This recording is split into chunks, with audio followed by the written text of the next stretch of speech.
Race Drivin for the Super Nintendo is actually my favorite race car slideshow.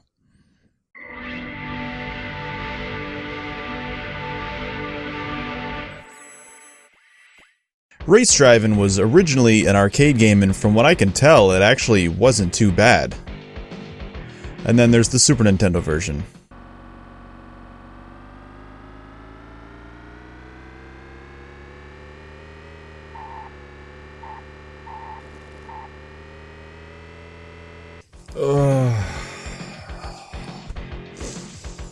Where do I begin?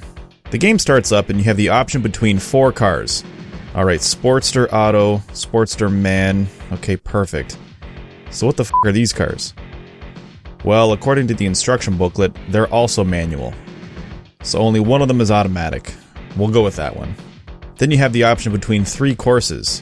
So that's it. 4 cars, 3 courses, 2 frames per second. And that's the whole game. This game is very small.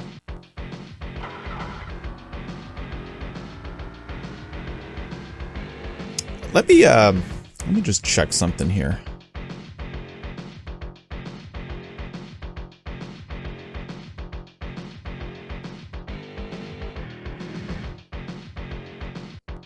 I think this game lied to us. Like I said before, it's a slideshow. You chug along at a snail's pace, the frame rate is like 5 frames per second, and believe it or not, but it gets worse. When you're in the presence of other cars, it drops to like 1 frame per second. The first time I played this as a kid, seconds after the first race began, I shut this crap off. But as a reviewer, I forced myself to continue. As it turns out, in this game you don't race against other cars. Instead, you race against yourself while trying to score as many points as you can. So yeah, this is only a 1-player game. You race against yourself until you run out of time or fuel. As I was playing this, I became curious to the meaning of these lights down here. Oil, amp, temp, belt. But I was confused and concerned. Is this something I need to worry about? Because the game doesn't tell you anything. So I turn to the manual, and I read this thing front to back, and it says nothing about them other than the fuel light. So I guess they're just for show? I couldn't help but laugh my scrot off at this. We wish to thank you for purchasing Race Drivin for play on the Super Nintendo Entertainment System. We hope you enjoy many hours of incredible thrills and exciting action as you take 4 of the fastest cars ever built across 3 wild and daring tracks. Fastest cars ever built. Yeah. I noticed that we have a rear view mirror. That's actually kind of a nice touch. Check this out. We just passed a transport truck, and in the mirror, it shows a red sports car. Yeah.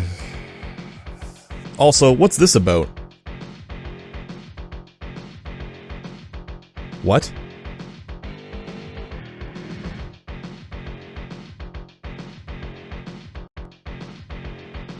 I didn't hit anything, and these replays take forever, but at least you can skip them. So yeah, the gameplay licks. How about the controls and music? Controls are shit, as you could imagine. The music is, well, just listen.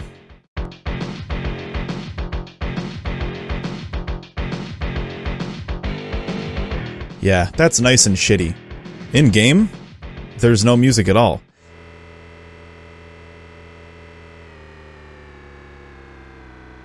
I guess they figured we'd be too engrossed in hours of incredible thrills and exciting action to even notice the music, though they do play some hot garbage during the replays.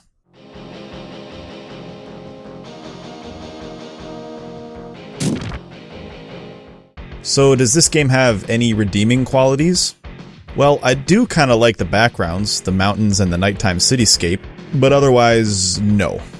So that's Race Drivin for the Super Nintendo. It's not only bad, but it's damn well near unplayable. The terrible frame rate and lack of content makes this game a definite stay away. I give Race Drivin for the Super Nintendo a 2 out of 10. What are some other awful racing games? I think this might be the worst. Guys, thank you so much for watching. Please hit subscribe and we'll see you in the next video. I have this game in box too. I don't remember how I even got it. I've had it for years. I've had this game like since I was a teenager, I think. I don't know.